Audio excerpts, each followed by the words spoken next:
Dear student, let us start the discussion on today's newspaper, that is 28th February 2017.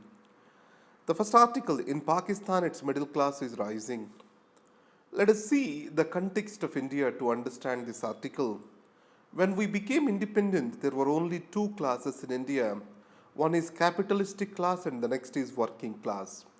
One remarkable change after the LPG era is the growth in middle class. What signifies this growth in India? The growth of market economy, consumerism, emphasis on education, urbanization, all these reflects the growing middle class. Now, the Pakistan story is no way different from this. The consumerist culture is growing in Pakistan and a strong market is also getting established. The educational levels are rising and the emphasis is increasing on girls' education. And it becomes very much important in a society such as Pakistan, which is considered to be mostly agrarian and feudal. So, the emphasis on girls' education is going to provide for new light, new way of life to Pakistan. So, in this case, this year, the enrollment of the girls in schools, colleges, and universities was more than the boys. And you all know that whenever menstrual age comes to the girls, the dropouts are high. But increased enrollment in universities and colleges shows that the existing customs and traditions are being defied in Pakistan. And finally, obviously, the economic and political agenda also has to reflect this change. If you can see the political agenda, political manifestos, more and more public agenda is shifting towards the goods and services which the middle class aspires for. For example, computers, education, roads, transport, these are getting due priority with regard to the manifestos. But if you see the French Revolution, there the middle class was seen as progressive. And middle class is a reason for the French Revolution and ideals of the French Revolution. But however, the middle class which has been developed or which is developing after LPG era, it cannot be called as progressive. It is pro-capitalist and then pro-landowners and pro-privatization. And the middle class is more self-centered and interested in its own self rather than providing for a wider progressive agenda for the society around. And this middle class is also not homogeneous. There are many internal contradictions in the middle class itself. So this is what is the major focus of this article. Now I see it from the Indian perspective, and as we live in South Asia, we can't find much differences between middle class rise in India, Pakistan, Sri Lanka and Bangladesh. Nota and the Indian voter. You know that in the electronic voting machines we have this none of the above options. Why it was given? Previously, if a person has to express his displeasure, he has to take a form and he has to fill that, stating he is not interested in any of the candidates contesting the elections. There, the identity of the person is getting revealed. And this is against to the freedom of speech and expression of the individual. So, the Supreme Court of India, in People Union for Civil Liberties versus Union of India case, has clearly stated that the Nota button shall be placed in the electronic voting machines. So the purpose with which Supreme Court has stated is the people shall have the freedoms to express their displeasure for contesting candidates or to clearly state that no candidate is preferable for them.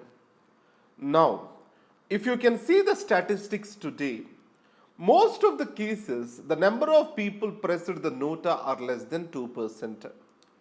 Now, the article argues that the people's displeasure towards the elections and to the ruling elite is being exaggerated in India. I will see it from the other context. Psychologically, every person to be on to the winner's side. And if he thinks that the Nota will not bring in a much change, his preference to Nota will not move forward. So we have the Nota button, but we do not have the right to reject, which is existing in the countries such as New Zealand, Germany. So, what I can state is, If Nota is valued and a significant action follows, people might prefer Nota button, contrary to this article's statement. And the second thing is, in a stiff competition, if you take Andhra Pradesh elections, the vote difference is around 3%. Then 2% polled for Nota, they make a clear difference. So, the Nota also gives many other derivations to understand. Where is it been mostly used? One is where the reserved candidates are contesting the elections. So, it shows the Indian society is still prejudiced against the political reservations for SCs and STs. Second is in the Naxal affected areas, the Nota button is highly used. It's a way of expression of the displeasure of the people towards Indian state, Gadchiroli in Maharashtra and few districts in Telangana. There the Nota is being used in Chhattisgarh. So, the people are taking to the democratical means to express their displeasure to the states. That's a welcome sign. And finally, the Nota button figures comparatively high only when the contestants are confined to two large parties, that is Congress and BJP. So people are expecting for more political choices. That's how we can derive the statement here as. So if we can understand statistically how the Nota is being used, it is just not a tool for expression of displeasure. It also provides for many insights with regard to voting behavior, prejudices of Indian society. And coming to the IS challenge, Islamic State challenge. Now, 21 youth, young people, they left Kerala to enter into the ISIS. The modus operandi of the ISIS can be divided into two types. Where the people directly go and participate in the ISIS activities, or people get influenced through IS propaganda online and they carry out the lone wolf attacks in the countries where they stay. So, ideological domination and physical existence. So, one way in India, the influence of ISIS cannot be as strong as like in Syria or Iraq. Because Islam in India is syncretic. It's a melting pot of different views, different ways of life, different understandings of a religion. That is what is syncretism. So when it is syncretic, the puritanical, violent form which ISIS is prescribing will not be appealing to the people over here. So ISIS wants to take a moral high ground, and its violence is also based on sectarian factors. So that's why we can clearly state that it will not find its ground in India. And Indians are Indians first, then there comes the local divides. And second is, so ISIS has got, or else it's impuring the minds of the young people through online propaganda, and it is taking various activities which are happened in a particular country to pollute the minds of the young people. So that's why the rule of law and counter radicalization, strong online intelligence, these are required to fight the ISIS in subcontinent. And in this, I want to state that ISIS has taken its roots in Pakistan, Afghanistan and Bangladesh. So India also need to be careful for its activity or for its online propaganda in India too. Now let's come to seeing the light. Jawaharlal Nehru Solar Mission, National Solar Mission. It has an objective to produce 20 gigawatts of power. So the solar panels, solar panels need to be manufactured in India. So understand, we have Make in India as our policy theme. So Indian government brought in domestic content requirement. It means certain percentage of the total value of the inputs need to be procured from India itself. That is called domestic content requirement. It is 50%.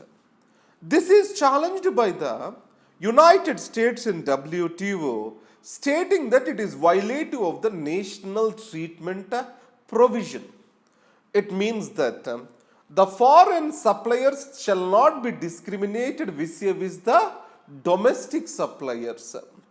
The domestic content requirement, it is providing an undue advantage for the domestic manufacturers over the foreign manufacturers of the solar panels. Finally, India agreed to bring this domestic content requirement to 5% and confining it to only public sector undertakings. And WTO also ruled against India. In this context, US, many of the states, close to 7 states, they also have similar domestic content requirement provisions. India has challenged this against US in WTO. India's argument at WTO is this. So there are two exceptions for nationality treatment clause. The first is if it is being used for a public project, public purpose, and public procurement. So understand, here a company will be paid by the government through power purchase agreements, and government is not directly procuring the same. So that's the counter argument of the United States of America. And second is, it has to serve some poverty or employment related things, but there is no direct impact on the same. So US, how is it going to argue that in the WTO is an issue? But however, the bilateral relations are getting affected. So this issue shall be solved bilaterally rather than moving to the multilateral forums. That is what is the advice given by this article. Now let's come to the main page. India, China seek common ground on Afghanistan. Now, our Foreign Secretary Jai Shankar has met the Chinese Executive Vice Minister for the Foreign Affairs, Zhang Yuxi, and a series of issues are being discussed. The most important in them is restructuring of the strategic dialogue. Now they are being restructured on 5 major fronts. One is Afghanistan, nuclear issues, UN related issues, and then bilateral issues, people to people contacts, visas, and consular matters. So these are divided into 5 different categories. On Afghanistan, India's work was welcomed by China, and they are also exploring a joint development mechanism or a strategy. And second is, the other issues are more contentious or more complex, and it needs time to solve them. But however, both the countries are finding some common ground related to Afghanistan. And the next year, in 2017 May itself, there is a conference which is about to come up in China on the One Belt, One Road initiative. One important leg of this is the China-Pakistan economic corridor. It goes through, Pak-occupied Kashmir and Gilgit-Baltistan region, which India claims sovereignty. So, India has the issues of sovereignty related to this project. India has clearly declared that it is not going to attend this global conference. So these are the articles that are important for today. And I gave you the notes over here. Try to go through the same. And then Oscars, if your hobby in interview is watching movies, try to work out something on Oscar awards. Thank you very much and all the best.